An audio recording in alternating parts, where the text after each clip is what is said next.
Hi friends, welcome to our YouTube channel banking ज्ञान।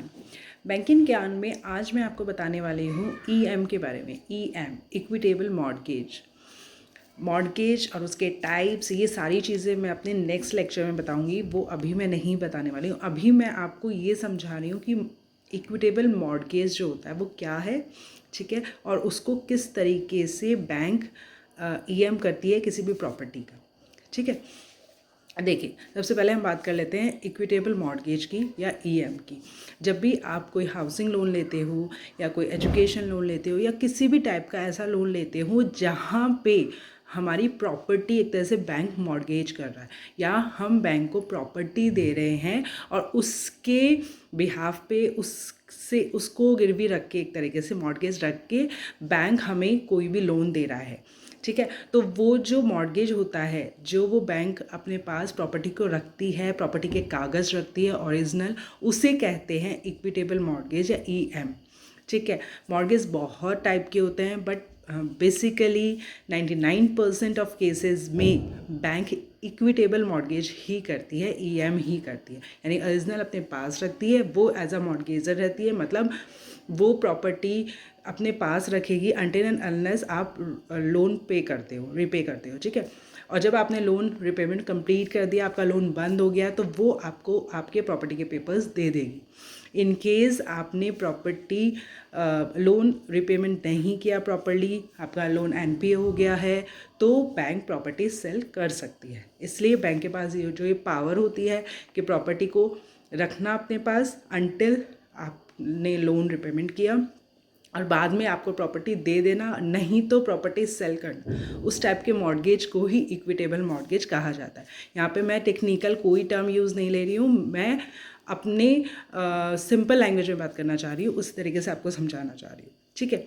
अब मैं आगे के लेक्चर में ये बताना चाह रही हूँ कि बैंक जब आपके प्रॉपर्टी के पेपर्स अपने पास रखता है, ठीक है, तो प्रॉपर्टी के ओरिजिनल्स तो अपने पास रख लिए, प्लस क्या करता है, एक रजिस्टर होता है जिसे ईएम रजिस्टर कहते हैं, और उसमें प्रॉपर्टी से रिलेटेड सारी जानकारी, जो पेपर्स आपने हमें दिए हैं, बैंक को दिए हैं, वो लिखता है, ठीक है। जो वो रजिस्टर है जहाँ पे ये सारी चीज़ें लिखी जाती है, उसे कहते हैं ईएम रजिस्टर। और ईएम कैसे लिखते हैं वो ही मैं इस लेक्चर में आपको आगे बताने जा रही हूँ, ठीक है गाइज। इतनी सी इन्फॉर्मेशन है जो मैं आपको देना चाह रही हूँ, क्योंकि ईएम लोगों को नहीं लिखना आता है। एज अ बैंकर भी कई बार प्रॉब्लम होती है कैसे लिखना है, किस तरीके से होगा, ठीक है। और इसी के आगे मैं आपको ईएम रिसाइटल भी बताने वाली हूँ। वो दोनों चीज़ मैं आपको लिख के अभी बता रही हूँ, वो आप देखिए, ठीक। देखिए, इस तरीके से लिखा जाएगा, टुडे डेटेड, जौन सी डेट है आज जब आप ईएम कर रहे हैं, डेटेड मिस्टर मिसेस, जो भी बंदे हैं, किसका नाम आएगा यहाँ पे, जिसके नाम से प्रॉपर्टी है। इस चीज़ का ध्यान रखना, कई बार बोरोवर 2 हो सकते हैं, 3 हो सकते हैं, पर प्रॉपर्टी जिसके नाम है, प्रॉपर्टी ऑनर एक भी हो सकता है, तो उसी का नाम आएगा, क्योंकि वो ही अपनी प्रॉपर्टी को मॉर्गेज करने आया है, ना कि कोई और, ठीक है।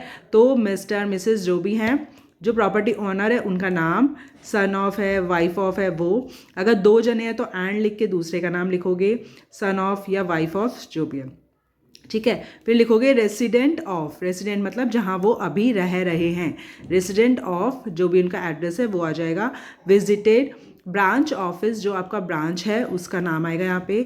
With an intention to equitable mortgage of his property, her property, their property, वो आपके ऊपर है, कितने लोग हैं, हिज है, हर है, वो आप अपने हिसाब से लगाइए। प्रॉपर्टी सिचुएटेड एट, अब यहाँ पे आएगा आपका प्रॉपर्टी का एड्रेस, जो प्रॉपर्टी आप मॉर्गेज कर रहे हैं, राइट।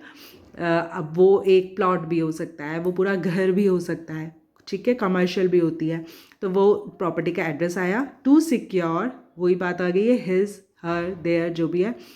लोन, किस टाइप का loan, education loan, housing loan, business loan, सन मॉर्गेज लोन, जो भी है, जिस टाइप का लोन है, ऑफ अमाउंट रुपीज़, जितने अमाउंट का लोन है, ठीक।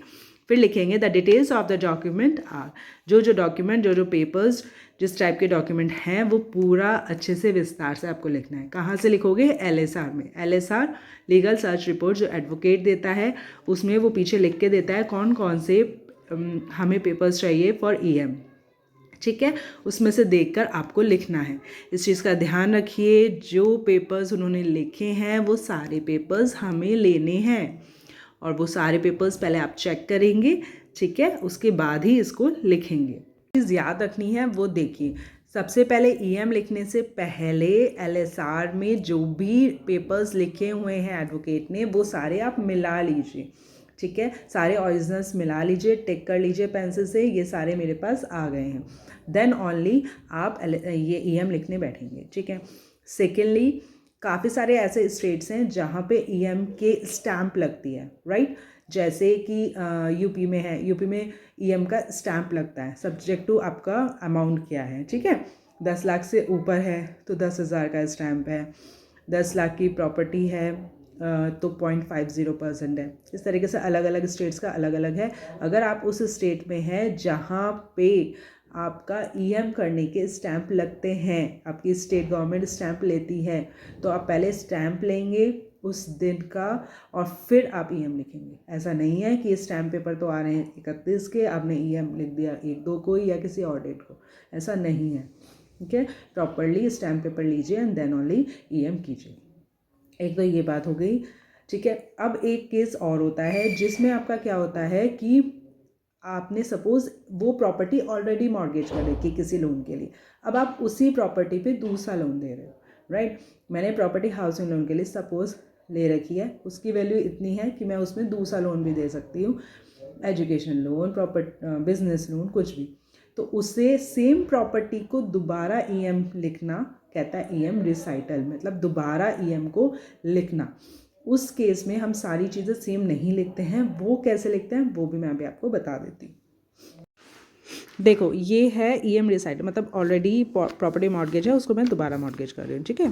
तो इसमें आएगा today dated this, son of, wife of, जो भी है, रेसिडेंट ऑफ, मतलब उनका एड्रेस आ जाएगा, विजिटेड ब्रांच ऑफिस, ब्रांच का एड्रेस आ जाएगा, एड्रेस नहीं, ब्रांच का name, with an intention to remortgage, ठीक है, ऑफ हिज प्रॉपर्टी या their property situated at, property का एड्रेस आ गया, which is already mortgage against his, जो भी लोन है वो वाला लोन, अमाउंट आ जाएगा, to secure his new loan, this of amount rupees this, ठीक है, ऑफ अमाउंट रुपीज़ दिस पूरा आ जाएगा। और उसके नीचे आप एक ऑफिसर के साइन हो जाएंगे और एक ब्रांच हेड के साइन हो जाएंगे। इस तरीके से ईएम दोबारा लिखा जाता है।